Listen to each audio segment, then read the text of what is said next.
Yo mes acolytes, ça boum ou quoi? Alors, nouveau vidéogramme, nouvelle voiture, nouvelle dégueulasserie. Comme d'habitude, on s'imprègne bien. Alors, des Golf 4, j'en ai démonté plusieurs, dans le détail notamment, surtout la grise là. Du coup, je vais pas m'attarder sur le démontage détaillé. Là, je vais me contenter de démonter ce moteur. En fait, si tu veux, l'embrayage, il est dans le sac. La butée est transpercée ou j'en sais rien. Il y a des petites malfaçons, comme ici ce tuyaulier. Enfin, des petites merderies, tu vois. L'idée, c'est de la remettre bien en forme. Parce que là, elle fait triste. D'accord avec moi? Hein? Bon. Le moteur, ici. Bah, le moteur, il va bien. Enfin, il va bien. Il est propre, il est pas tout ruisselant, tout dégueulant. On a déjà vu pire. Et en fait, ce qui s'est passé, dès que j'ai désolidarisé... j'ai bugué tellement que...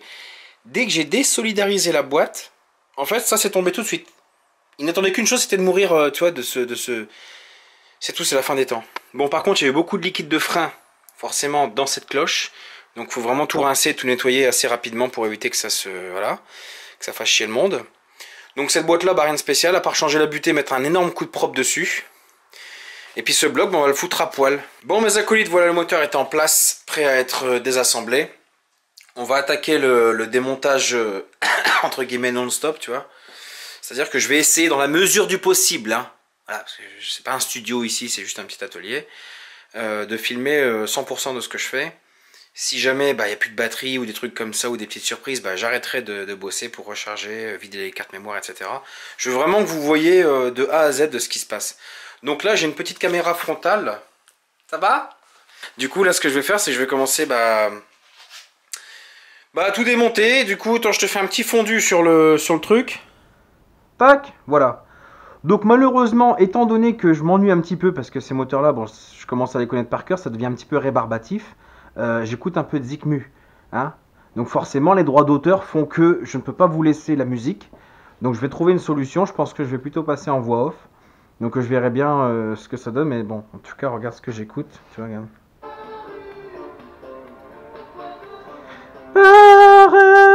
Tu comprends bien que je vais me faire striker. Allez, go. Bon, alors, ce qu'on va faire maintenant, c'est que je vais commenter, voilà, en direct, tout ce que tu vas voir par la suite, puisque j'ai dû couper, comme je te l'ai dit, la bande sonore, hein, parce que j'écoutais de la musique pendant que je travaillais. De toute façon, que je coupe la musique ou pas, comme tu as pu l'entendre, le son est complètement dégueulasse avec l'espèce de GoPro que j'utilise. Alors bien sûr, ce n'est pas une vraie GoPro de marque GoPro Hero machin truc, c'est une vulgaire Takara de mes couilles, puisque je n'ai pas, bien sûr, pour l'instant, de budget à consacrer à faire, pour du bon matériel, quoi. Voilà, donc là, la vidéo va commencer. Enfin, ma vidéo de commentaire. Donc là, je vais commencer à réduire pour venir dans le coin. Voilà. Ah, c'est bon. Impeccable. Donc on y va, go, lecture. Donc là, ici, ce que je vais faire, donc je démonte la rampe d'injection. Donc c'est la rampe à carburant. Hein. Vous noterez que cette rampe a donc une forme cylindrique. Et sur la partie devant, vous avez un cylindre plus petit, donc un tube qui est soudé. C'est vraiment la particularité des rampes d'injection de 3 litres 2 génération 4, donc Audi TT, Porsche Cayenne, enfin Cayenne Phase 1, et la Golf 4 R32 bien sûr, avec un retour de carburant qui se fait au niveau de la rampe. À partir des Gen 5, le retour se fait directement au niveau du filtre à essence, donc il n'y a plus les tuyaux de dépression pour le régulateur, il n'y a plus tous les tuyaux de retour de carburant, etc. Donc c'est plutôt intelligent comme système et c'est assez bien fait. D'ailleurs, dans le swap de la rouge, pour ceux qui suivent, j'ai installé donc un moteur BDB qui n'avait pas de retour de carburant sur la rampe. J'ai installé simplement le filtre avec le retour en dessous du véhicule et ça s'est très bien passé, le moteur tourne bien. Voilà, alors ici, comme tu peux voir, on a les petits clipsons. Voilà, donc ça, j'utilise ici une pince à bec fin. Ça a du mal à coopérer d'ailleurs. Voilà, c'est bien. Ouais, tu peux utiliser ce que tu veux, un tournevis plat, une pince à bec fin, peu importe. Voilà. Et on se dépêche, monsieur. Vous noterez, enfin vous remarquerez au fur et à mesure que... Ouais, là, non. Ouais, le démon de pneu. Rassurez-vous, hein, c'est tout à fait safe. Hein. Ouais, alors, en fait, si tu veux, bon, moi j'ai la particularité de posséder quelque chose d'assez rare. C'est un établi qui a une grande soif. Je peux lui donner tout à boire, du carburant, de l'huile. Il se régale avec. Par contre, toi, si un jour tu es amené à retirer la rampe de carburant à même le véhicule, bon, tu prévois un truc pour absorber un chiffon ou quelque chose comme ça, parce que forcément la rampe elle est pleine, hein, et c'est un peu le principe d'une ampoule. Tant que tu ne casses qu'un seul côté, ça coule pas, mais une fois que tu retires tout et qu'il y a de l'air qui peut rentrer des deux côtés, ça c'est cool. Donc ici, on peut voir que l'injecteur est bourré de merde, tu vois. Donc ça c'est le reniflard en fait qui fait ça. Hein. C'est l'huile hein, qui fait ça, voilà. Donc ici, le mécanisme d'embrayage. Ouais, vous remarquerez, alors l'image est encore une fois dégueulasse. Hein. Alors, déjà que le son est complètement chaotique, mais l'image de cette fameuse GoPro est vraiment, vraiment nulle à chier. Ouais, je disais, en même temps je regarde en même temps que vous. Du coup, je disais, à chaque fois je dois bien mettre la lumière, etc. Parce que l'angle d'ouverture, je sais pas si ça s'appelle comme ça, je ne bosse pas dans le caméra manning. Mais apparemment, il y aurait une histoire d'ouverture qui fait que c'est ça qui prend la luminosité, tu vois. Et il s'avère que les caméras que j'utilise sont vraiment nulles à chier. Bah, c'est de l'entrée de gamme à bas prix, tu vois. Bon, ça fait le boulot quand même, ça filme, hein. Mais ça m'oblige à bouger la lumière très souvent, etc. Et c'est un peu nulos. Donc là, l'embrayage, il convient, c'est de desserrer un petit peu en croix, comme ça, tu vois. Faut pas forcément desserrer dans le sens horaire ou anti-horaire. Faut essayer de faire un truc croisé, histoire que ça se desserre uniformément. Bon, là, il s'avère que le volant moteur, on remplace tout, donc on en a un petit peu rien à foutre. Donc on démonte comme cela.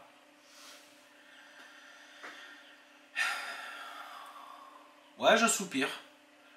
Je vois le temps qui reste en fait de la vidéo. Et je me dis que ça va être long. Vous remarquerez, ouais, tout à l'heure, c'est ce que j'ai voulu dire juste avant de démonter la rampe. J'utilise des bassines pour mettre tout ce qui est visserie, clips, etc. dedans. Et alors, on m'a déjà posé la question souvent en me disant comment tu fais pour t'y retrouver au niveau des vis. De toute façon, vous avez des vis qui sont spécifiques à certains endroits, vous ne pouvez pas vous tromper. Ouais, il y a des moments où on se marre aussi avec mon comparse. Qu'est-ce que je suis en train de faire là? Démonte pneu. Hop là. Ouais, vous avez trois petits tétons en fait qui maintiennent le mécanisme. Généralement c'est un peu grippé donc il faut forcer un petit peu dessus, voilà, d'où l'utilisation des démonte pneus. Et là, la découverte ultime. Le disque d'embrayage est tellement mort qu'il y a un morceau qui s'est barré carrément. Je sais pas si tu réalises. Hein. La voiture roulait, hein. La voiture roulait encore. La voiture roulait encore. Tu sais c'était quoi son problème? C'est que la butée d'embrayage, bah, tu l'as vu juste avant, en fait elle fuyait, elle perdait son liquide. Donc son liquide, le liquide de frein, il a barboté un petit peu partout. Et il s'avère que le disque d'embrayage, le plateau de friction, enfin le plateau de friction, la matière en fait, il faudra que je vois un petit peu de quoi il s'agit d'un point de vue moléculaire et atomique. Mais c'est quelque chose de relativement absorbant. Ce qui veut dire que ça a dû très certainement boire un peu de liquide de frein et ça s'est désagrégé de l'intérieur. Voilà, direction la poubelle, bien sûr. Voilà, c'est bien. Donc là, je vérifie, je ne sais pas pourquoi, le jeu du volant moteur, mais de toute façon, en fait, la partie qui est en friction est complètement brûlée, elle a plein de micro-craquelures, fissures, enfin bref, c'est complètement mort à ce niveau-là, on démonte et on jette à la poubelle directement. Alors ce que j'utilise là, c'est un petit outil qui sert à bloquer les volants moteurs. C'est un truc universel qui coûte 3 fois rien. Moi je l'avais acheté je crois 15 euros. Ça doit coûter aujourd'hui 4 euros, même pas, hein. C'est un bout de ferraille, tu vois. Et en fait, il peut s'adapter un petit peu comme on veut. Voilà. Tu mets une douille juste derrière, tu utilises une vis pour le filetage forcément dans le bloc. Tac, tu viens de bloquer sur une dent du volant et puis terminé, ça ne bouge plus. Voilà. Donc là, bien sûr, je vais valider le serrage de cette pièce. Tac. Donc là, c'est du 12 pans pour le volant moteur. Hein, alors, M12. Je ne sais pas si j'avais déjà la clé à choc de notre comparse Yanis. Big up à Yanis. Bonjour Yanis. Voilà. Merci encore pour ce don, hein, incroyable. Franchement, super. Parce que je suis assez étonné d'utiliser la clé en fait à cliquer. Parce que là, les vis du volant moteur, tu prends la clé à choc, boum boum boum boum, et terminé, tu t'embêtes pas quoi. Je sais pas, j'ai décidé de le faire à la main, alors je ne sais pas pourquoi.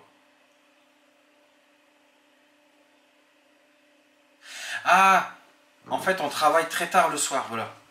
Et je voulais pas faire de bruit parce qu'en fait, bon, je bosse dans un petit atelier. En fait, c'est un garage qui a été reconverti en atelier. Et c'est vrai que la clé à choc fait un certain bruit quand même. Du coup, quand c'est très tard le soir, je l'utilise pas. Voilà pourquoi. Ah bah si, bah, je suis en train de l'utiliser. Mais en fait, son bruit de claquement, très caractéristique, là, clac, clac, clac, clac, clac. En fait, la clé à choc est très bruyante, surtout pour les gros desserrages. Quand vraiment tu as le serrage au couple et tout. Alors, ce que j'avais fait là, c'est que j'avais d'abord préalablement desserré, débloqué, et ensuite, vite, j'ai fait venir directement comme ça. Donc là, bien sûr, elle ne fait absolument aucun bruit hein, quand tu... Il y a juste le bruit du moteur qui tourne, mais t'as pas le bruit du claquement, quoi. Je sais pas si vous voyez toute la poussière d'embrayage qui sort. Regardez sur l'établi, il y a déjà un petit tas de merde. C'est vraiment incroyable que ça roulait encore. Hein.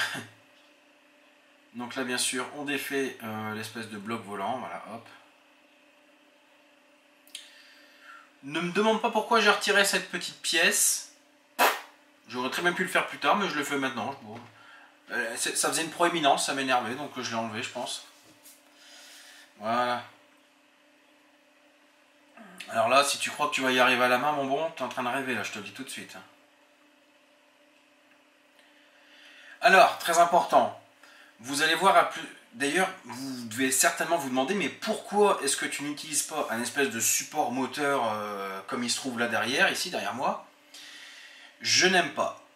Je préfère bosser sur mon établi. Je suis beaucoup plus confortable de bosser sur l'établi que sur un support machin, j'aime pas. Je préfère bosser sur mon établi. Donc ça peut paraître casse-gueule, mais un moteur nu comme ça doit faire quoi peut-être les 100, 120 kg. C'est pas non plus... Il faudra un jour que j'en pèse un, tiens, de R32 comme ça nu, pour voir un peu le poids que ça fait. Ça représente pas un danger extraordinairement important, tu vois. Pendant quelques années, j'ai livré des convecteurs à charbon et au bois qui pesaient 25 tonnes et on devait les porter pour les sortir du camion et les rentrer dans le bazar. Donc tout ce qui est lourd, de toute façon, ça se voit à mon physique que tout ce qui est lourd, j'en ai un peu rien à foutre, je suis moi-même très lourd. Donc rassurez-vous, c'est sur l'établi, c'est debout. C'est vrai que ça pourrait, on pourrait croire que ça peut tomber, mais c'est très stable. Il y a l'espèce de support métallique là qui se trouve devant le bloc. Il y a une cale en bois en dessous. Franchement, ça tient super bien, il n'y a aucun souci, quoi. Bref. Donc, bon, volant moteur, forcément, je l'ai retiré. Hein, avec un petit démon de pneu, tu as vu, en faisant une pesée droite-gauche. Là, je suis en train de retirer les vis des carters de distribution en aluminium.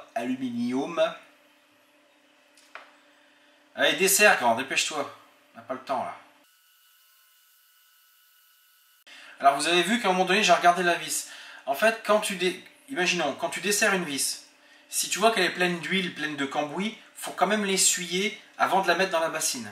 Parce que si tu retires les vis huileuses, crasseuses et que tu les fous dans la bassine, au bout d'un moment tu te retrouves avec un espèce de gloubi-boulga assez dégueulasse. Et c'est vrai que c'est pas très... c'est pas très bien. Enfin, c'est un peu nul. Mais en fait, ce que j'ai découvert il y a peu de temps, c'est qu'en fait, aujourd'hui, ce que je fais, je prends toute la visserie. Une fois que tout est démonté, que ma bassine est bien remplie, toute la visserie au complet, je fous ça dans la cuve à ultrasons, un peu de produit, je laisse ça pendant 20 minutes et toutes les vis sont comme neuves. Il n'y a plus de graisse, plus de loctite, plus de tout ça. Enfin, tu récupères vraiment la vis complètement neuve, sèche, propre et c'est vraiment super magnifique, quoi. Donc là, bien sûr, les deux BTR qui se trouvent en dessous. Donc là, depuis tout à l'heure, en fait, si on regarde bien, c'est assez similaire, les 24, les 12 soupapes. Tout ce qui est VR6, démontage est assez similaire quand même. Ouais, j'ai prévu le petit chiffon là dans la bassinette. Voilà.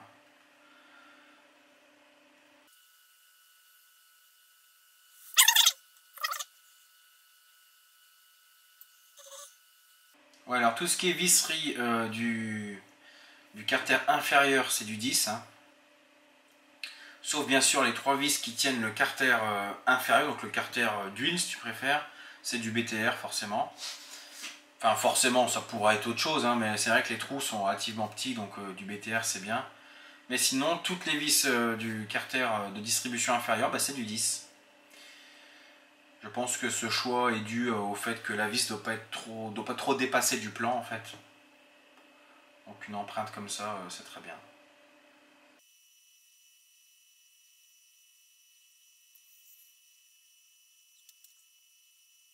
Alors là, une fois que tu arrives aux 3 BTR en dessous, c'est vrai que c'est un petit peu chiant quand le moteur est posé, on va dire, parce que tu n'as pas beaucoup d'espace entre la tête de vis et le sol, enfin l'établi quoi. Donc il faut utiliser la plus petite rallonge. C'est vrai que c'est un peu fastidieux.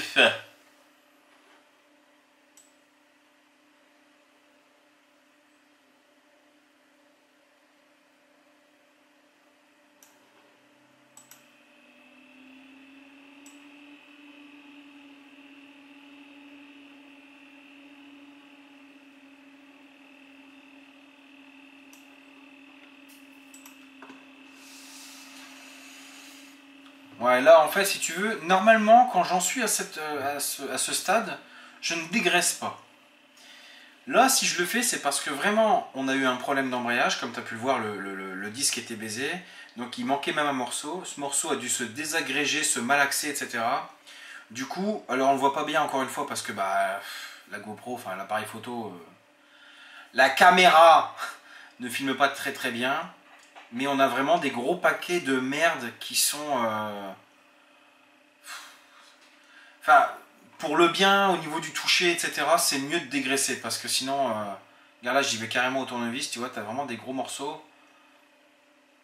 C'est très désagréable au toucher parce que c'est très pâteux, et surtout, c'est noir, mais vraiment extrêmement noir. C'est-à-dire que tu touches ça, tu peux te laver les mains, ça reste noir, tu vois.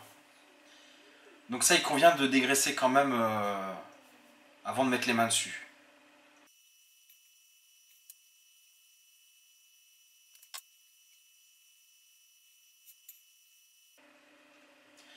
Alors ça, c'est mon moment préféré, c'est... Voilà, regarde ce qui va se passer. Yeah! En fait, au bout d'un moment, t'as tellement étalé la merde qu'elle est devenue très fine et très... Enfin, je veux dire, elle ne demande qu'à s'en aller, tu vois. Et là, tu passes un coup de nettoyant et tu vois la surface qui apparaît nette, c'est magnifique. Donc ici, le démontage du couvre-culasse, hein. Donc c'est du 10. Ce qui se trouve à droite, donc c'est 2 écrous. Parce que forcément, il y a une certaine hauteur, donc c'est un petit tube avec un écrou supérieur. Sinon, tout le reste, bah, c'est des vis, hein. Alors c'est des vis avec un espèce de tube prisonnier, donc on ne peut pas retirer la vis à 100%, à moins de retirer tout le système de joints avec, mais bon. Les 2 écrous, bien sûr, ils viennent, mais ensuite, tout ce qui est vis, il suffit de les desserrer. Dès que tu vois qu'il y a un peu de jeu, un peu de facilité, tu passes à la suivante. Et voilà.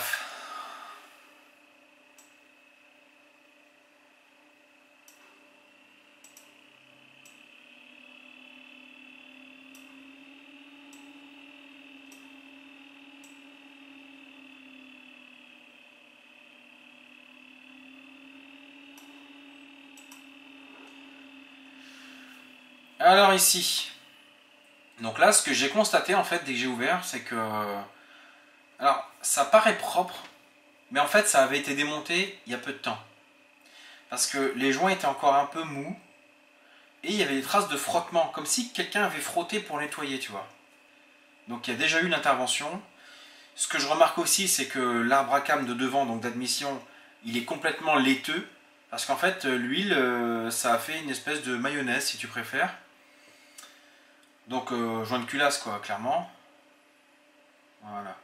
Donc ici, le tendeur de chaîne supérieure, donc c'est du 27, hein. Il y a toujours de l'huile qui coule, c'est tout à fait normal, donc il faut prévoir bien sûr un petit chiffon. Bon, c'est pas une grande quantité, mais voilà. Hop. Donc le carter supérieur il vient. Il faut toujours renifler tout ce qui contient de l'huile, c'est important. Ça donne une idée de l'état général de la chose, tu vois. Quand ça sent l'huile brûlée dégueulasse, tu sais que c'est mauvais signe. Donc là, bien sûr, il y a des espèces d'endroits qui sont prévus pour engager un outil. Donc j'utilise un démonte pneu, hein, mais bon. On pourrait très bien utiliser un espèce de gros tournevis très costaud, quoi.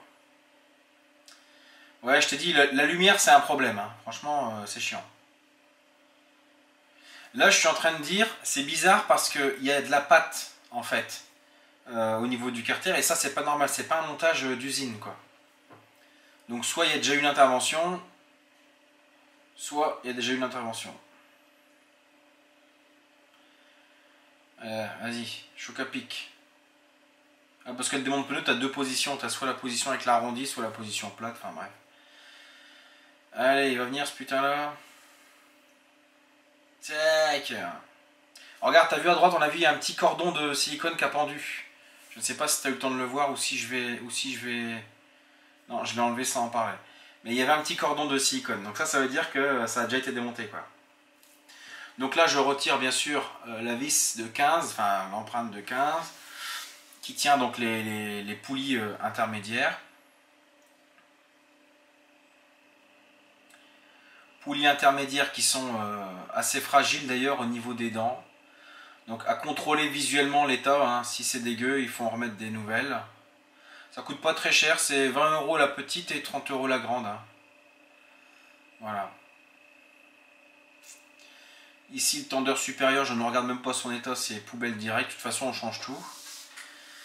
Et là ce que j'ai remarqué avec la glissière supérieure, c'est que cette dernière, eh ben, elle a une fissure, et quand je démonte, ben, je constate en fait qu'elle va venir en deux parties en fait. Voilà. Donc tu vois, elle était cassée et particulièrement bouffée.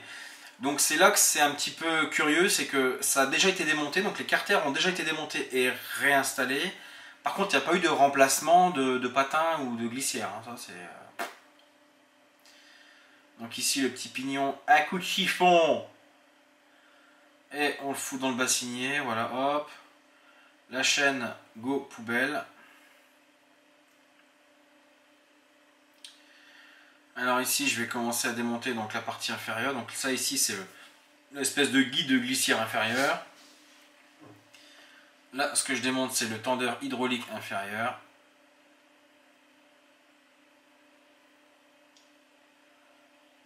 Donc si on peut, je dis bien si on peut, c'est pas forcément obligatoire, mais c'est toujours bien de le faire. Si on peut remettre de la visserie neuve, c'est très bien. Parce que c'est des vis qui sont quand même assez fragiles et qui ont une tendance à se... Le filetage, il s'étend en fait. Même si tu respectes les coupes de serrage, c'est des vis qui coûtent entre 1,50 € et 3 € l'unité. Bon, c'est vrai que quand tu fais au cumulé de toutes les visseries du bloc, ça commence à faire un petit chiffrage. Oh, j'aurais pu filmer l'état du tendeur, mais de toute façon, vu l'état général du tout, c'est poubelle directement. Donc là, hop, je garde la poulie dont je contrôlerai l'état plus tard, et la chaîne et la glissière, c'est poubelle directe. Donc là, si je prends la clé de 32, c'est qu'on va démonter bien sûr les arbres à cam, les arbres à com. Douille de 18, tic, et le grand cliquet télescopique.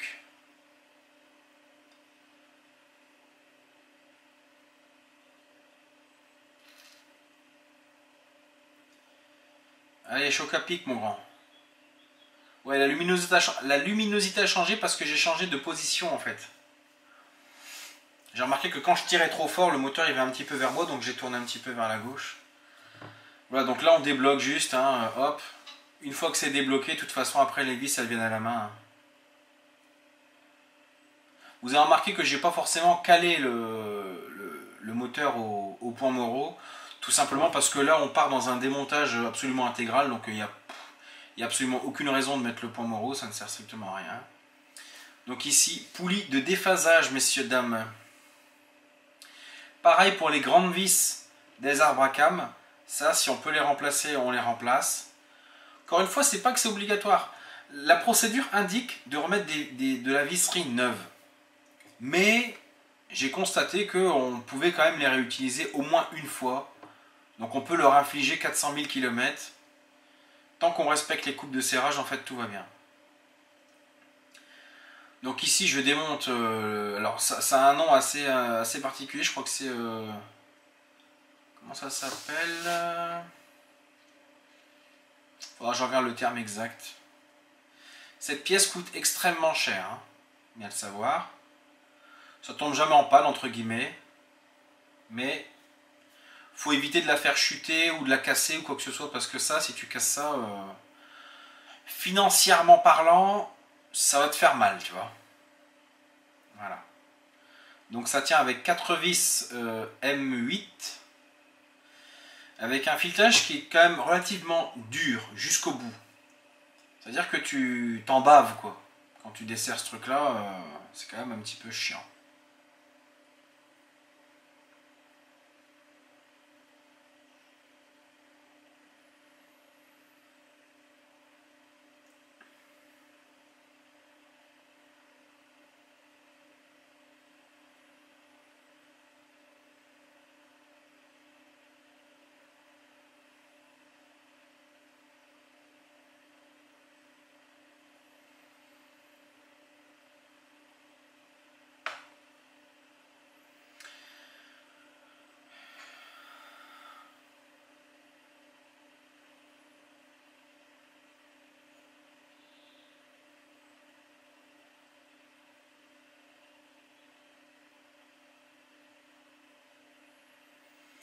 Voilà. Donc très important, il y a un petit filtre. J'ai pas forcément filmé, mais bon bref. T'as un petit filtre, il faut y faire super attention parce que ce petit filtre ne se détaille pas. J'en ai déjà parlé dans plusieurs vidéos. Hein. Donc il faut être assez prudent quand même. Bien malheureusement, dans certains cas, sur certains moteurs, j'ai remarqué que le filtre était craqué, donc il était enfoncé. Bah, quand c'est le cas, bah écoute, hein, tant pis, hein, de toute façon, comme je t'ai dit, il ne se détaille pas. Donc apparemment, il n'y aurait pas de extrêmement graves conséquences de rouler sans ce filtre.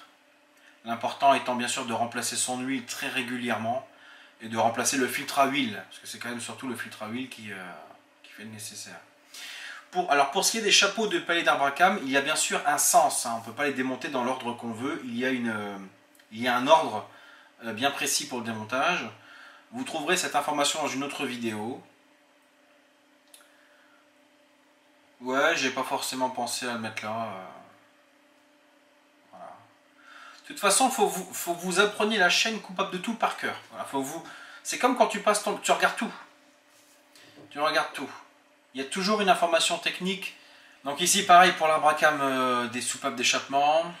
On démonte bien sûr dans l'ordre. En fait, les paliers, c'est extrémité, encore extrémité, celui du milieu et les deux. Je sais pas si c'était très clair ce que je viens de te dire. Voilà.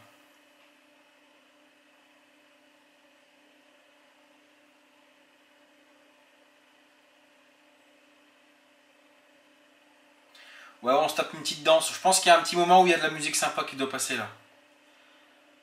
Je sais pas si tu as vu sur mon téléphone, je suis en train d'écouter de la musique des années 80. C'est pour moi les musiques les plus entraînantes, les plus joyeuses qui existent. Voilà, j'ai bien dit pour moi, ça veut dire que c'est mon point de vue personnel. De toute façon, c'est pas pour rien que c'est les musiques les plus utilisées pour les mariages, enfin pour tous les bons moments, quoi, tu vois. À 4 h du matin, quand t'es bien déchiré, c'est les seules musiques qui passent. Voilà. Bon, allez, démonte, grand, démonte, c'est bien.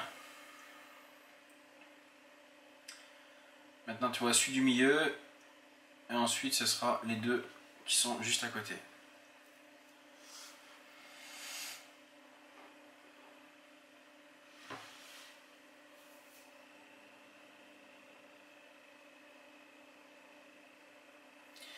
Ah oui, concernant les deux chapeaux de palier d'arbre à cam restants, sur chaque arbre, il ne faut pas démonter l'un et l'autre. Il faut démonter les écrous en diagonale comme ça. Tu vois? Et toi, de toute façon, tu vas remarquer que au plus tu desserres un écrou, plus l'arbre il commence à bouger. Parce que forcément, en dessous, bah, tu as les soupapes qui ont une certaine position, puisque tu as les cames qui poussent sur les ressorts, etc. Donc, voilà. Donc, tu as une contrainte, quoi.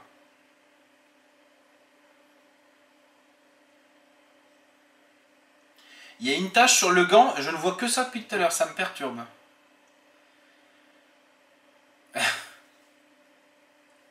Avec les mains en train de travailler, on se croirait dans Doom. Allez, dépêche-toi là, dépêche-toi. Allez, c'est bien.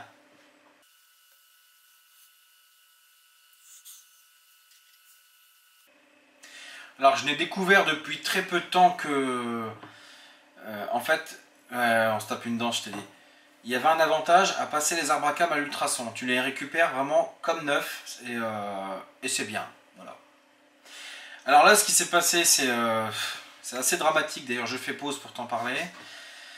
La caméra que j'avais frontale est tombée en panne de batterie sans m'en informer par un moindre signal sonore. C'est-à-dire que on a démonté la culasse. En fait, toute l'opération de démontage de culasse, avec le desserrage dans un certain ordre, etc. Parce que ça aussi, je voulais en parler, c'est important. Parce que autant au serrage, vous savez qu'il y a un ordre, hein, un petit peu en escargot, mais lorsqu'on desserre, ben c'est pareil, il faut procéder à l'inversement. Il faut commencer par l'extrémité et ensuite rattraper tout doucement l'intérieur. Donc il y a un certain ordre à faire. Toute cette opération, elle est passée à la moulinette. En fait, on s'est rendu compte, c'est mon comparse qui était avec moi ce jour-là, Sesguin, qui m'a dit tiens, l'écran est noir. Je fais putain, c'est pas vrai. Du coup, on a attendu le temps que ça se recharge, etc. On a pu faire une petite pause aussi.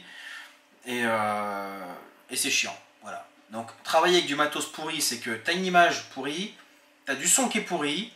Quand la batterie, en plus la batterie, elle tient pas aussi longtemps. Elle a tenu combien de temps là? 40 minutes, tu vois, au total. Enfin, il y a eu des petites coupures, mais on va dire, c'est pas énorme, quoi, tu vois. Et surtout, elle se permet de s'éteindre sans te prévenir. C'est complètement scandaleux, d'accord? Donc ça m'a horriblement fait chier en fait de constater ça. Donc là, la culasse forcément a été démontée et posée à l'envers sur le deuxième établi du coup. Le joint de culasse est resté collé sur la culasse. Des fois il reste sur le bloc, des fois sur la culasse, ça dépend. Ça dépend de son humeur. Je ne sais pas ce que je suis en train de raconter.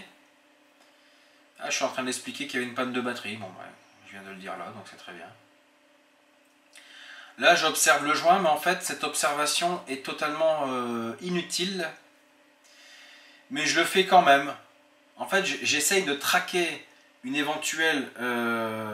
j'essaye de voir à quel endroit il y a eu un flash.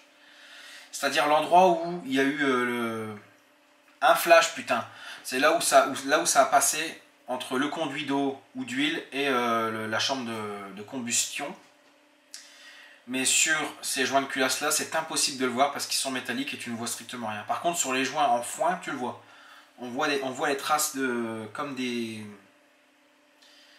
Faudra que je vous montre un jour. Et vous allez comprendre pourquoi j'appelle ça des flashs du coup. Donc là, la culasse, je démonte un petit peu tout ce qui l'entoure, quoi.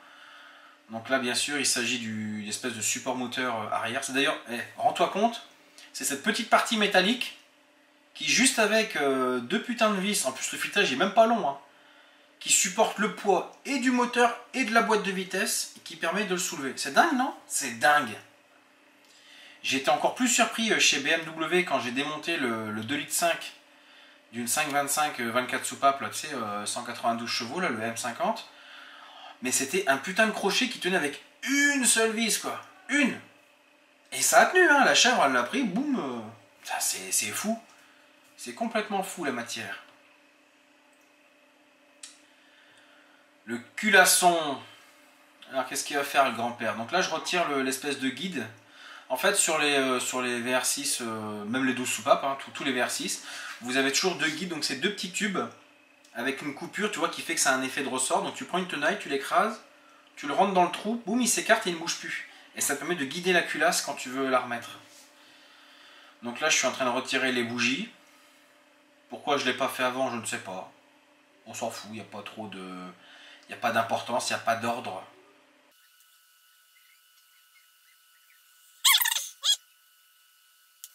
Donc ici, le bloc. Parce que lui, c'est pareil, on va le désosser...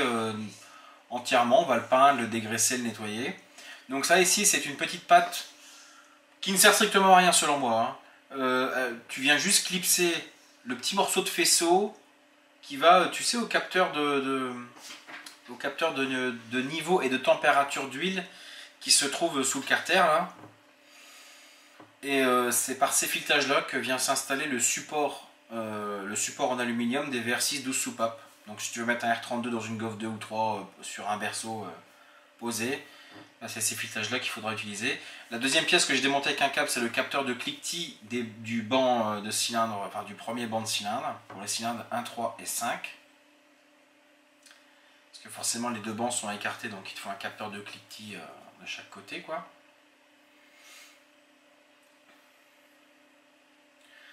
Donc tu vois, sur l'établi, ça se manœuvre quand même assez bien.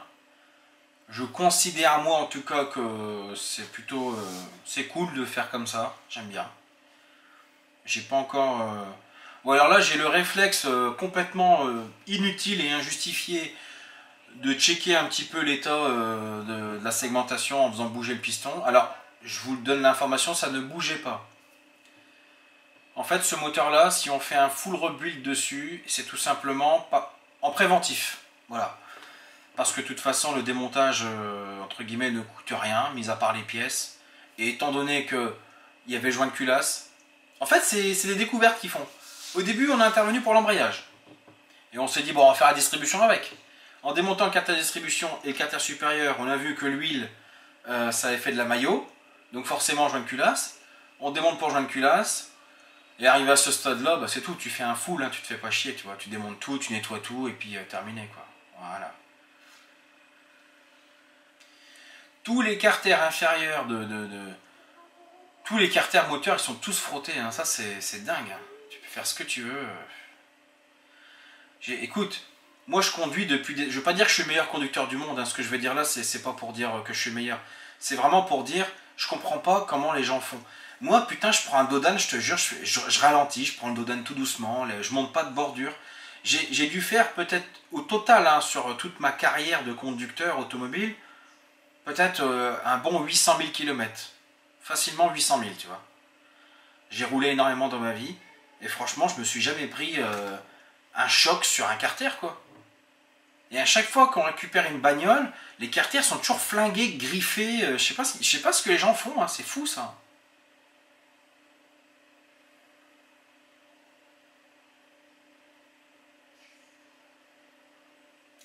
Donc ici, on va démonter la poulie.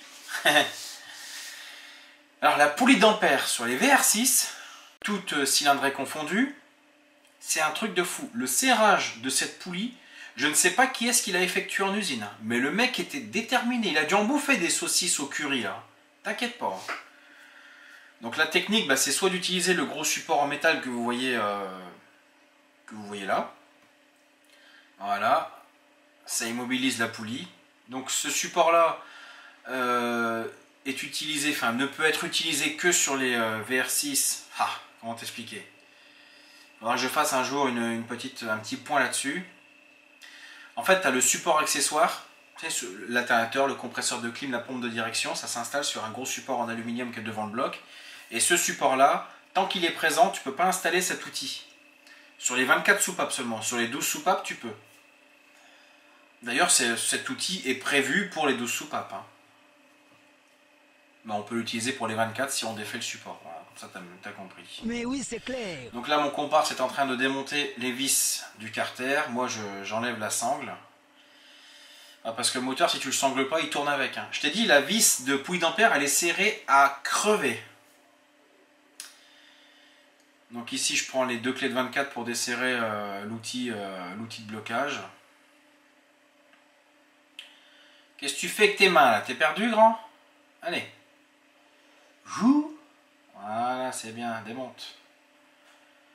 Démonte, mon bon. Donc cet outil est fabriqué par un acolyte sur Facebook. J'ai déjà communiqué de qui s'agissait. Si besoin, vous mettez un commentaire si vous voulez savoir, je vous transmettrai l'information. Voilà, donc là j'en retire les vis du petit flasque, le petit flasque qui se trouve derrière la poulie d'ampère. Ce flasque contient un joint spi, forcément tu as le vilebrequin qui passe au milieu. Donc ce joint spi là, il faut le remplacer à tout prix. Arrivé à un certain kilométrage, il faut le changer, voilà. Parce que ça fuit, ça fait vraiment dégueulasse. Et bien sûr, les grands malins de chez Volkswagen, ce qu'ils ont fait, c'est qu'à partir d'une année, alors il faudra que j'identifie exactement à partir de quel numéro moteur et de quel moteur, si j'en ai le temps et si c'est vraiment important de le savoir, mais je pense pas que ce soit vraiment extrêmement important. Ils ont fait de ce flasque une pièce unie entre le joint spi et le flasque. C'est-à-dire que si tu veux changer le joint spi, il faut que tu changes tout. Bon, c'est pas extrêmement cher, ça coûte une soixantaine d'euros, mais bon, ça fait toujours chier, quoi. Alors que là, tu sais que si tu as la pièce en aluminium, tu changes le joint, il te coûte 3-4 euros, quoi. Étonnamment, le carter inférieur est venu avec une très grande facilité. Donc là, je regarde l'intérieur toujours comme ça, par réflexe, mais il n'y a rien de particulier à regarder. Donc ici, je démonte bien sûr la pompe à huile avec son tuyau de poussée dynamique en direction bien sûr des canaux hydrauliques du bloc. Et je constate que la vis est très dure et ça, j'aime pas du tout. Et j'ai découvert un truc de ouf, hein. Vous allez voir la vidéo arriver là prochainement. Et franchement, vous allez flipper. Hein. Je sais pas si je peux vous la sortir pendant le confinement parce qu'il me manque une partie qu'il faut que je filme. Et ça se passe pas à la maison, ça se passe ailleurs, dans un atelier. Mais j'ai fait une découverte particulièrement inquiétante sur l'histoire des pompes à huile de VR6. Franchement, c'est du lourd. Et ça rejoint l'idée que rouler bas, c'est très joli. Une voiture qui est très basse, c'est super beau. Je suis le premier aussi à vouloir abaisser les voitures et mettre des belles jantes parce que ça fait un bel effet que quand c'est magnifique à regarder. Mais c'est aussi très très dangereux pour le moteur parce que les chocs... Je t'ai dit, tu vas voir la vidéo, tu vas halluciner de cette découverte. Et c'est pour ça que de constater que les filetages sont durs, je trouve ça très inquiétant en fait. Allez, on y va monsieur, on dessert, c'est bien.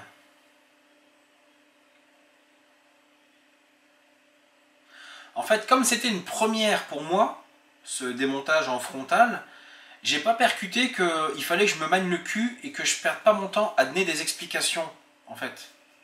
J'ai pas percuté que le son serait complètement dégueulasse. Je me suis pas rendu compte de plein de choses, quoi, tu vois. Je veux pas dire que je m'en veux, au contraire. Maintenant, je sais que la frontale, cette vidéo, c'est la seule que vous verrez. Ou alors, encore une fois, si j'arrive à avoir une bonne caméra avec un bon son, qui capte, enfin, qui enregistre bien le son, qui a une belle image, là c'est tout feutré, c'est tout fou, dégueulasse là. Peut-être que je recommencerai l'opération en silence, en fermant ma gueule, tu vois. Parce que si c'est pour faire de la... Enfin, pas en silence, parce que s'il y a un bon micro, je pourrais parler. Bref, en tout cas, il faudra s'adapter au matériel. C'est le matos qui définit comment sera tournée la vidéo en réalité. Sinon c'est mort, quoi. Donc là, le petit tuyau. Alors vous remarquerez qu'il y a une petite forme pour un joint. Ça, c'est apparu à partir des R32 BFH. Et en fait, aujourd'hui, si tu veux commander un tuyau, même si tu le prends pour un 12 soupape, il a un joint aussi. Donc ça aussi, tu le verras dans la vidéo de ma découverte. Je t'ai dit, les VR6, ils ont des petits secrets hein, qu'on découvre vraiment avec le temps. Donc là, je commence à démonter, bien sûr, les bielles. Donc c'est du 12. C'est bien serré. Voilà, on va pas se mentir. 30 Newton, 90 degrés, mais tu les sens bien les 90 degrés, tu vois. La tige que je retire là, c'est l'axe d'entraînement de la pompe à huile. Hein. D'ailleurs, j'ai une pensée pour ceux qui un jour l'ont oublié au remontage. Bon, c'est pas très grave, hein. Mais bon, serrer un bloc à cause de l'oubli d'une tige, ça fout mal quand même.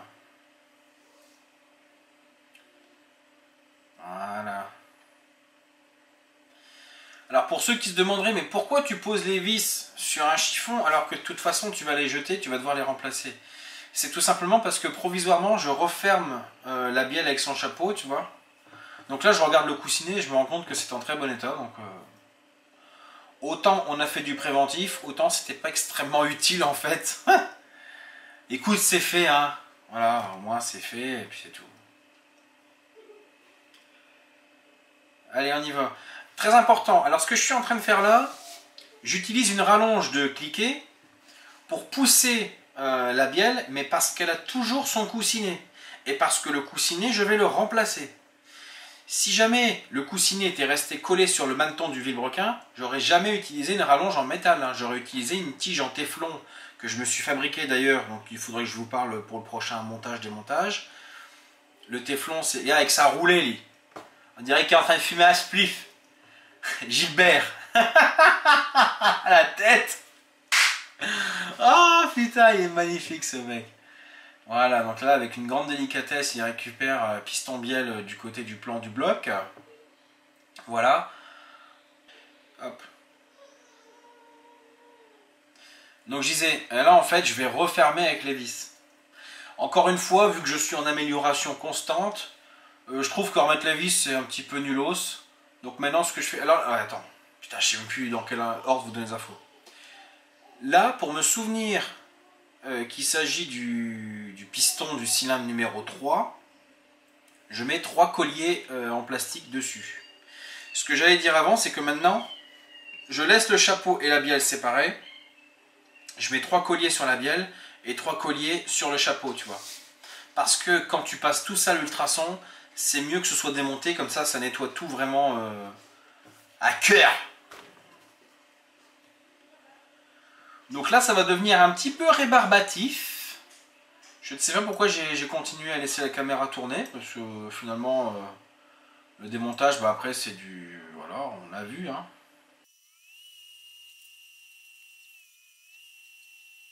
Bon, alors ici, on se retrouve avec la culasse. On va bien sûr démonter les soupapes. Donc là, encore une fois, je vais vous accélérer cette phase, parce que forcément... Le démontage des soupapes sur cette chaîne, c'est du vu et archi revu. Donc il suffit simplement voilà, d'utiliser cette espèce d'outil que je me suis fabriqué spécifiquement pour les culasses 24 soupapes VR6. Voilà, parce qu'elles ont des soupapes qui sont... Ah, c'est une culasse très très spécifique, hein. C'est vraiment une merveille d'ingénierie, de réflexion et de... Voilà, donc on compresse à droite, du côté gauche ça se libère, avec un aimant tu récupères les clavettes, machin et trucs. C'est du vu revu sur cette chaîne, t'as qu'à regarder les autres vidéos mon grand. Voilà. Donc là ensuite on dessert et on passe bien sûr à la soupape suivante.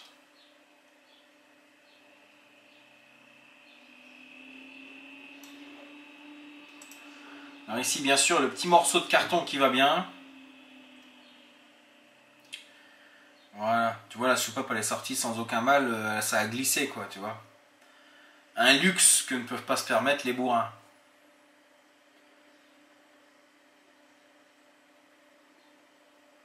Voilà. Donc là, je mets la deuxième et tu vas voir sur le plan suivant qu'elle va disparaître. Parce que mon comparse est déjà en train de la nettoyer. Voilà, donc là on enchaîne, hein, bien sûr. Hein. C'est parti, go.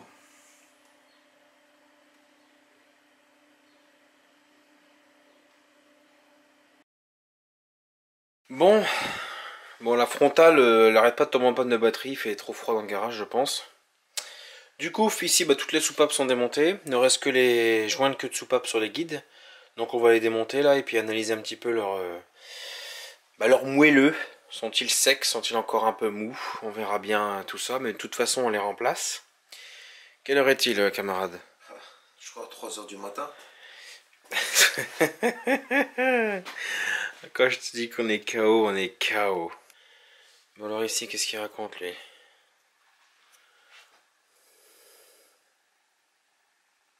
Ils sont durs, hein? Ah ouais. T'es fou, ils sont tous secs. Je dois appuyer fort pour obtenir ce truc. Bon mes acolytes. En fait ici les soupapes sont sales comme d'habitude. Et je m'apprêtais à me lancer dans un nettoyage avec la visseuse et tout. Et franchement c'est long et c'est chiant. Tu vois, pour obtenir ce résultat là par exemple, t'as mis combien de temps toi? Une demi-heure. Une demi-heure pour faire ça quoi. Donc on va quand même essayer de diluer un maximum de merde, enfin de ramollir. Avec ici la machine ultrason. L'idée c'est de pas mélanger les soupapes. Bon alors ici, désolé pour le bruit. On a attaché les petites soupapes qui sont en train de plonger dans le bain ultrason. Parce que franchement le nettoyage à la main c'est absolument scandaleux. Du coup on va voir un petit peu le résultat. On relève le panier dans 20 minutes. Bon bah suspense. Qu'est-ce que ça a donné? Il vient juste de s'arrêter, 20 minutes.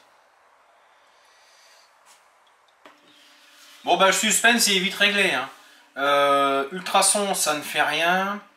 Et frotter comme ça avec des produits quelconques. J'entends par quelconque des produits qui ne sont pas violents.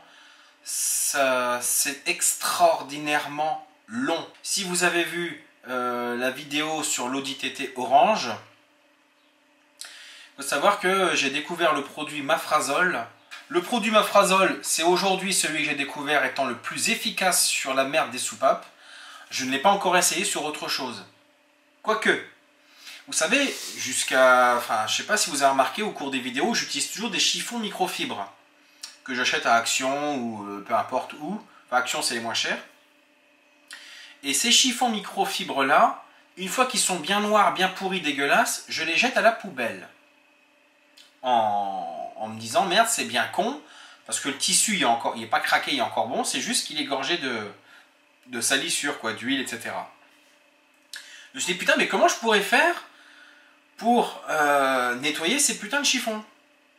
Et je ne sais pas par quelle action hasardeuse, à un moment donné, j'ai mis un chiffon dans de l'eau avec du mafrazole, et le chiffon est ressorti neuf. Bon, bien sûr, tu as bien vu que toutes les microfibres ont toujours une couleur. Rouge, jaune, vert, bleu. Elle était plus colorée, elle était complètement décolorée. Mais, il n'y avait plus de saleté dessus. Je me suis dit, mais putain, mais ce mafrazole, ça marche sur tout, en fait. Du coup, ce que j'aimerais faire par la suite, ça serait éventuellement... Ouais, je sais pas si tu as vu une réaction chimique, là, en fait, là. J'ai utilisé un produit nettoyant. Et les soupapes, la soupape, en la sortant du bain d'ultrason, je ne l'ai pas rincé à l'eau. Donc l'acide que j'utilise dans l'ultrason plus le produit, ça fait une espèce de réaction chimique, là. Bref, de toute façon, cette technique-là, depuis tout à l'heure, je te laisse couler la vidéo comme ça, mais elle ne sert ça ne marche pas. Mafrazole, c'est ce qui fonctionne le mieux sur les soupapes.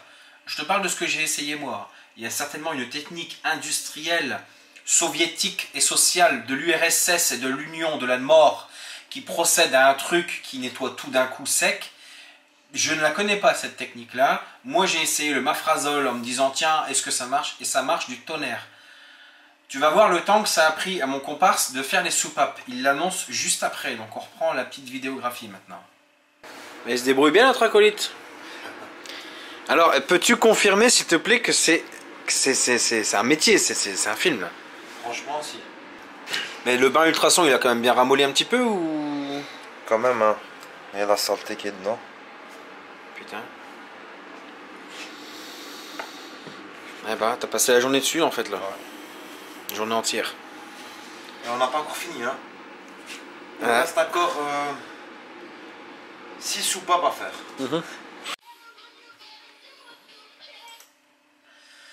Ouais, alors là, si tu veux, il y a Michael Jackson qui passait sur la vidéo de musique et j'étais assez inspiré pour me taper un petit délire. Ce délire a bien sûr été écourté parce que je ne peux pas vous montrer le truc. Bon, bah écoute, le bloc est assemblé.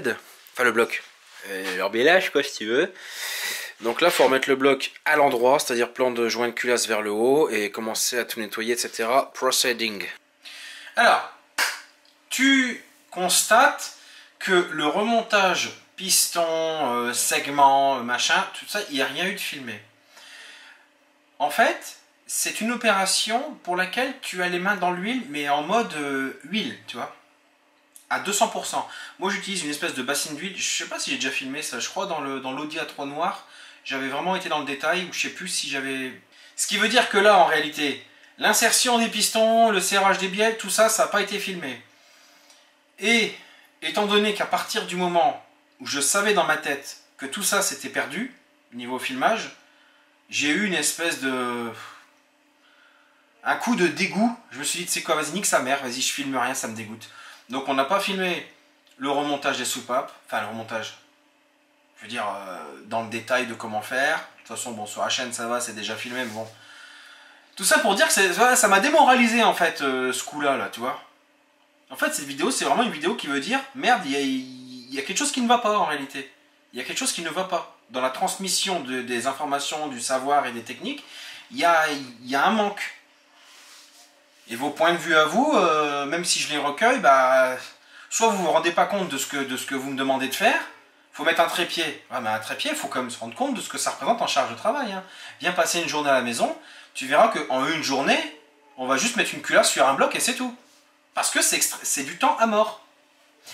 D'ailleurs, je tire mon chapeau à François de Garage Bagnole Rock'n'Roll parce que vous remarquerez que tous ces plans sont toujours nets, luminosité nickel, tout est nickel, tout est carré. Et c'est un gars qui se pète les couilles à devoir bouger son trépied à chaque fois, bouger sa lumière à chaque fois, bouger tout, vérifier la netteté, machin, démonter, dès qu'il a retiré la vis, il faut refilmer d'un autre côté, puisque la pièce, bah forcément, on ne démonte pas des planches, hein, c'est des pièces de moteur, tu vois, tout ça. Donc ça, c'est un travail de malade. Voilà. Il me faut une caméra frontale qui enregistre bien, qui filme bien, qui a une batterie qui tient bien. Et il faut bien sûr le budget pour l'acheter. Donc je sais que c'est ce qu'il faut que je fasse. Et encore, c'est ce qu'il faut que j'essaye. Ça ne veut pas dire que ça va être le bon truc. Toujours est-il que là, cette vidéo, c'était un essai. Voilà. Désolé de t'étouffer avec tous ces parlements. Tout ça pour dire que là, bah, la prochaine séquence, tout est assemblé. Hein. T'as rien vu, quoi. Voilà. Donc ça reprend. Donc là, forcément, tu te doutes bien que pour obtenir ce résultat-là, bah, ça a été du nettoyage à donf avec des brosses de différents poils, etc. Tout ce qui est culasse, etc. ça a été nettoyé, poncé. On a mis du espèce de scotch de masquage sur tout ce qui était plan joint pour ensuite pouvoir peindre avec l'espèce de gris. C'est de Aluzinc la couleur. Et je trouve que le gris est super. Le couvre-culasse en rouge, je voulais pas le faire en rouge, je voulais le faire en couleur aluminium mais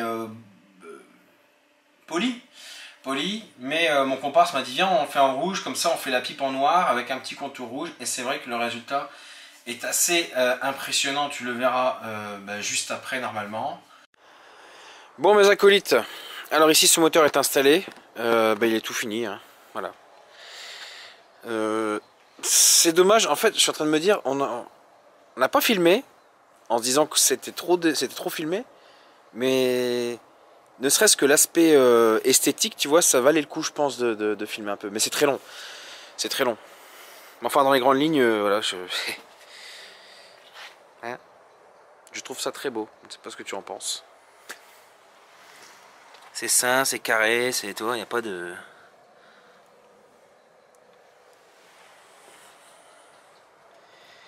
Bon, évidemment, tout ce qui est tuyau vis, ça n'a pas été changé. Hein. Pas milliardaire, mais putain, ça tue sa mère.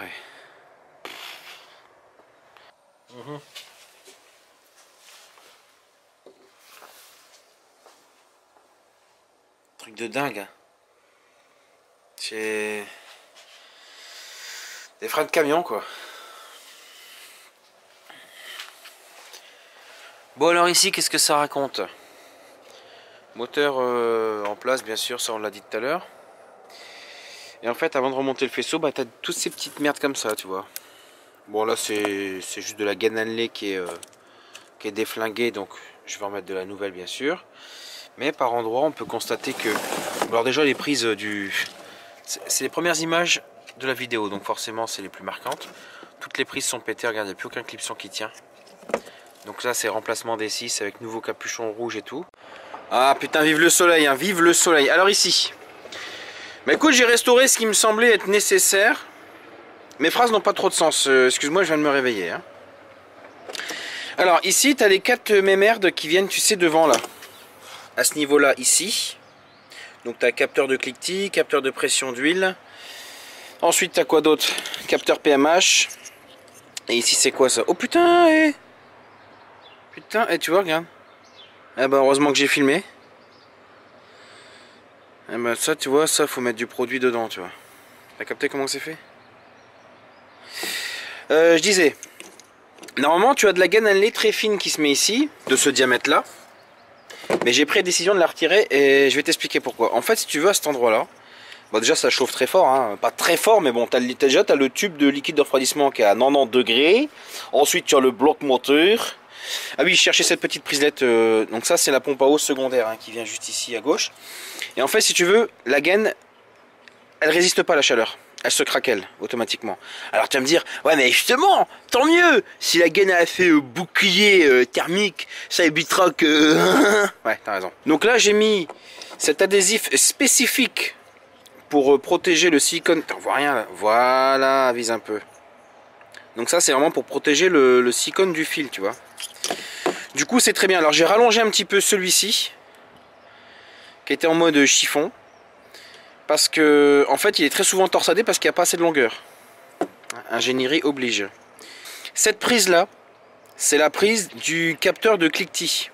Et en fait, comme tu peux voir, elle est cassée. Tu vas te dire, oh, coupable il remonte une... Oui, coupable il remonte une prise cassée. Je vais te dire pourquoi, mon pote, tout de suite. Le capteur de cliquetis qui se trouve là.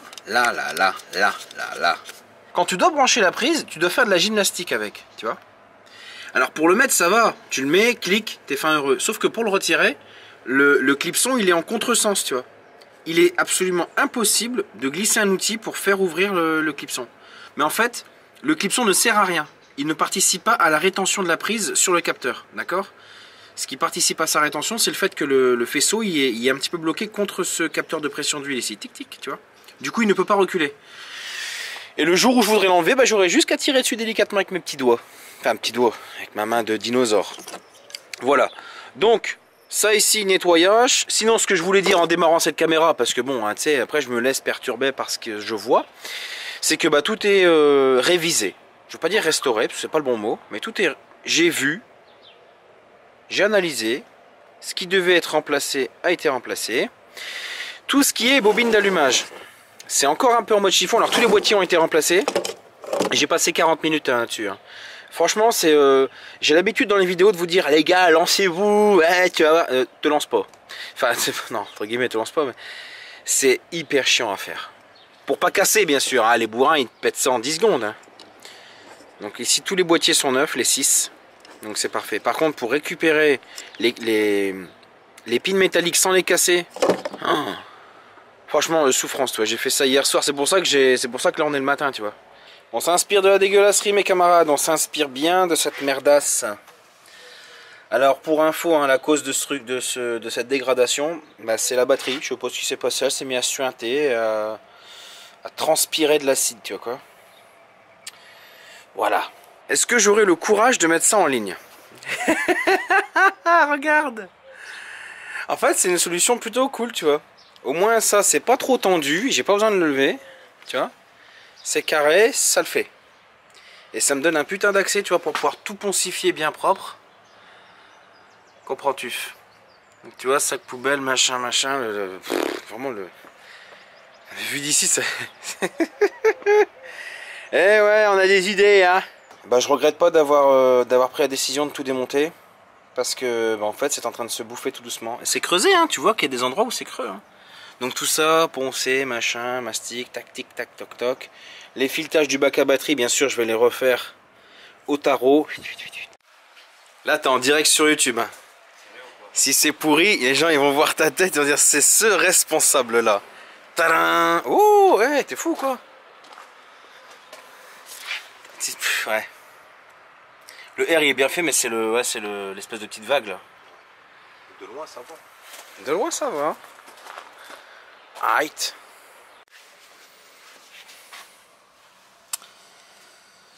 Bon, bien sûr, NetT ne coopère jamais, hein. Tu le sais très bien, tu t'es abonné, donc tu sais comment ça marche. Bah écoute, voilà, toute la crasserie n'est plus qu'un mauvais souvenir. Bon, ça n'a pas été peint en cabine, donc tu te doutes bien qu'il y a des petites imperfections, hein. Mais putain, ça fait bientôt... Ouais. Et voilà, c'est cool. C'est bien propre, bien refait, nickel. Il n'y a plus qu'à remonter tout ça. Donc je ne vais pas filmer le remontage du faisceau, hein, je pense que ça va être un petit peu ennuyeux. Je suis certain que dans une vidéo passée... Dans une vidéo passée, ça se dit? Bah oui, forcément. J'ai dû expliquer chaque prise à quoi elle servait, donc là je remonte tout. Et puis on va assister à l'amorçage, démarrage. Bah écoute, mets le contact.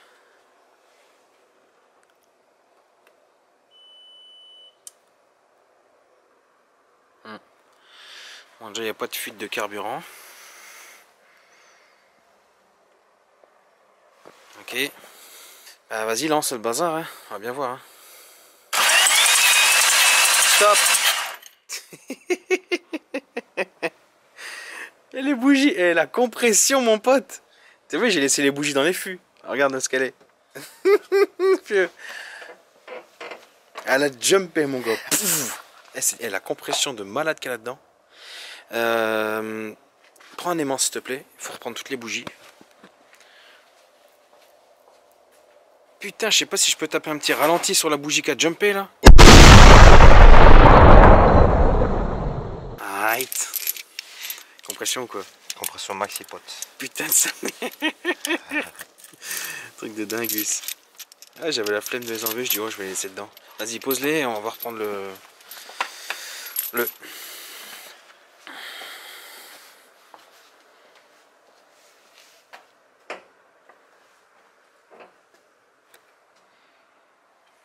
Vas-y, et puis je te dirai stop de toute façon. Je vais juste voir si les injecteurs ils donnent. Oui, vas-y.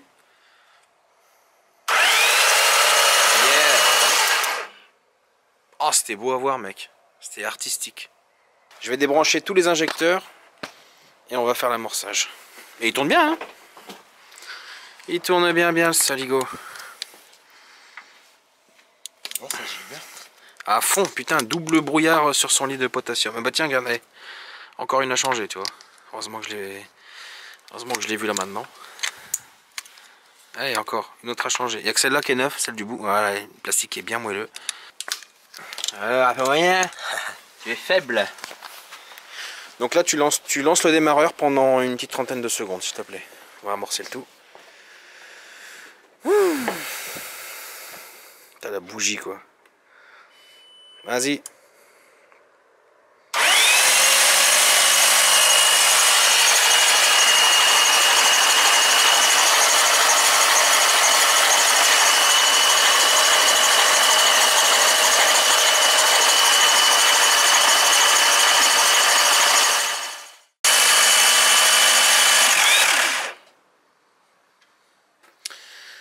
Il doit y avoir de l'huile partout maintenant. Donc c'est tout bon. Quelle heure il est?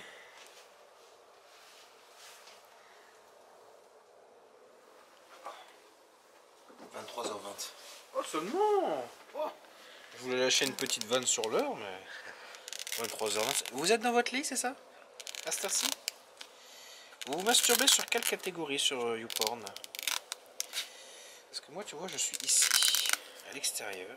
Les voitures sont gelées, hein. Tu peux filmer le toit, il est gelé. Mais mon pote, dans le normal.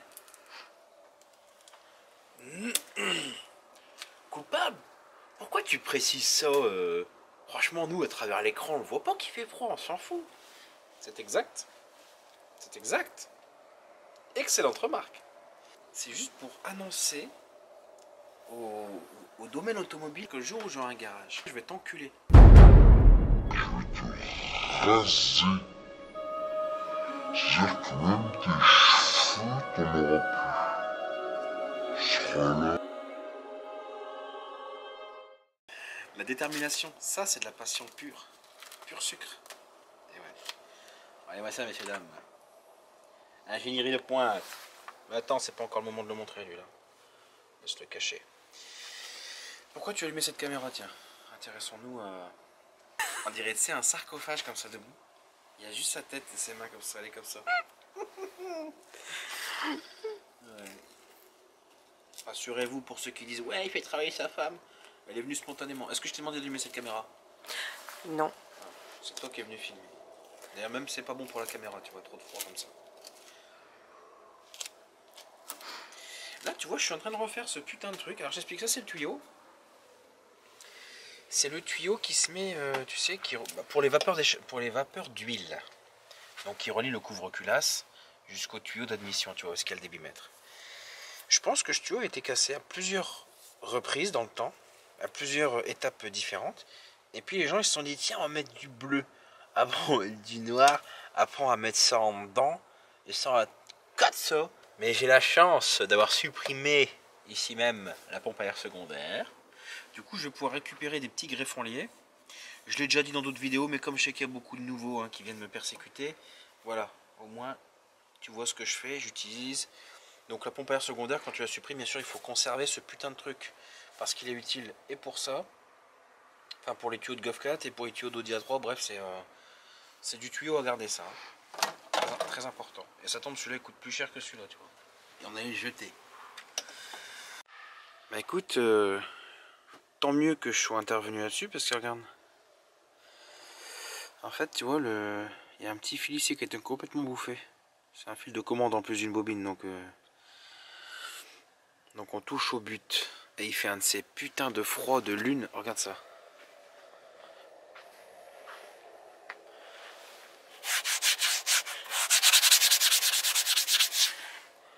Comprends-tu?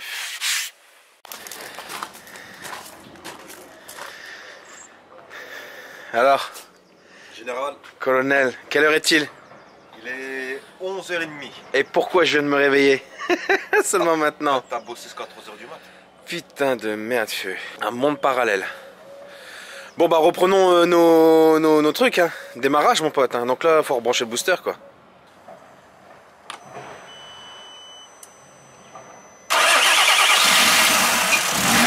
Doucement.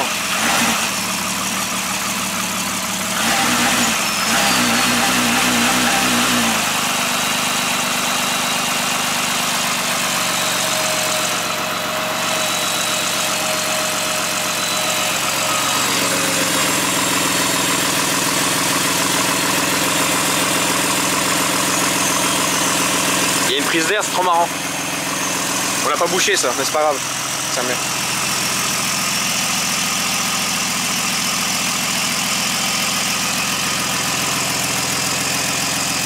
Arrête.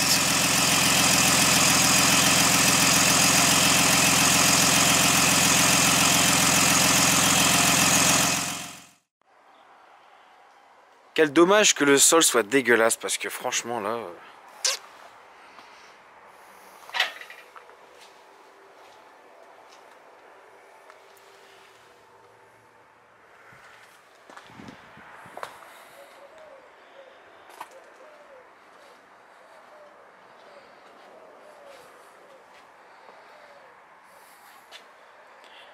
Putain, je suis sur le cul. Eh, ça tue sa mère. Hein. Bordel. C'est quoi cette œuvre? Ah, je suis super content. Des heures de travail ou quoi? Ouais. Des heures dans le froid ou dans le bon ou dans le chaud? Dans le -1, -2 mètres. Bah écoute, putain, c'est quelque chose. Hein. Bon, évidemment, ici, il manque la gaine. Hein. Mais en fait, on n'a pas le bon diamètre, on l'a commandé. Parce qu'à l'origine, les R32, ils ont un grand cache qui fait tout le tour comme ça, tic-tic, en U, avec une petite barrette de shit qui a se clipsé, tu vois quoi. Mais il s'avère que le grand cache, en fait, il n'a plus sa place, là, ça y est. Là, c'est hors de question. Ça reste comme ça. Yeah. Putain, je suis super heureux de cette caisse, en fait. Par contre, ce capot, je suis beaucoup moins. Alors, en fait, ce qu'on va faire là tout de suite, c'est... parce que bon, cette mousse est dégueulasse, clairement. Et elle ne sert à rien. Enfin, techniquement, scientifiquement parlant, dans le but de l'utilisation de ce véhicule, celle-ci n'a pas d'utilité prévue sur tard. Par conséquent, je vais la démonter. Donc ici, des petits clipsons, tenailles, et on va voir ce que ça va donner. Bon, alors, ce que ça va donner, je ne peux te le montrer qu'en photographie. Hein, puisque déjà la séquence qui était juste avant où j'ai filmé la mousse, ça a été filmé avec mon téléphone portable. Toutes les batteries de mon appareil photo sont tombées en panne, bien entendu, à cause du froid. En fait, si tu veux, elles tenaient... l'autonomie était divisée par 2 ou 3 à cause du froid, tu vois. Et j'avais pas forcément envie de flinguer mon appareil, tu sais, à enchaîner comme ça les batteries, bref. Du coup, la mousse du capot a été retirée. Je te montre une ultime photographie. Qui est celle-ci, voilà. D'ailleurs, c'est sur ce dernier cliché que va se terminer l'histoire de cette voiture que vous avez très peu de chances de revoir sur cette chaîne, puisque cette voiture est repartie entre guillemets, je vais pas dire dans son pays, mais elle est en Turquie, cette voiture-là.